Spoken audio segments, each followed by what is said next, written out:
khá mở xuống cú co khá bữa nay khảo sáng lang mừng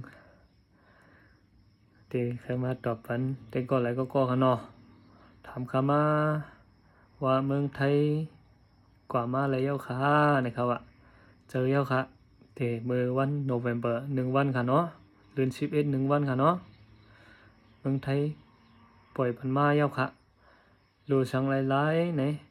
คนทั้งสุดได้รู้ชื่อว่าฮือวินตั้งก่อนตั้งมาค่ะเดี๋ยวตอน2ติดรู้แทงเบอร์อันเฮาซ้ำกับกวยซิอันนั้นยาให้กังโควิด19นั่นค่ะเนาะเฮาโหลเลยมาเปลี่ยนภาษาอังกฤษยาวเฮาขึ้นโหลปุกกิ่งฮอแต่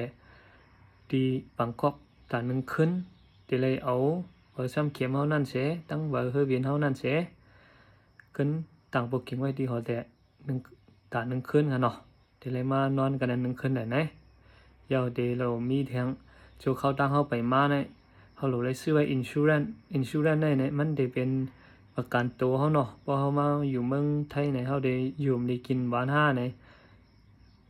เขาได้เอานั่นขึ้นจ่ายบ้านเขาขึ้นค่ะยอโจไปมาเนี่ยเนื้อเขาดัง72 ชั่วโมงเลยเขาหลุดเลยกับกดทัดกัดตำคู่หนังค่ะเนี่ยตำคู่หนัง ที่ห้องยาสังว่าเป็นนักกระติบก็จังมาค่ะโดยเลยก็กดทัด RT-PCR นะครับเนาะอันพอเยาก็สำโหล Thailand Pass พอ Thailand Pass เขาเอาอันเปิดฮือวินเสเปิดฮือวินเลยเยาตั้งหอแต่ปุกกิ่งเขาไว้อันเขากดทัดไว้เนอะเช่นนั้นเสเขาต่างพอ Thailand Pass ไหลมาเนี่ยก็เขามาแล้วค่ะสังว่ามาถึงปังกอกไหนที่เมืองไทยก็เดมาเขาก็เดมากดทัดว่าอันเขาเช่นนั้นเอกสารเขาเช่นนั้นจังครบคุมเมียวไหนค่ะ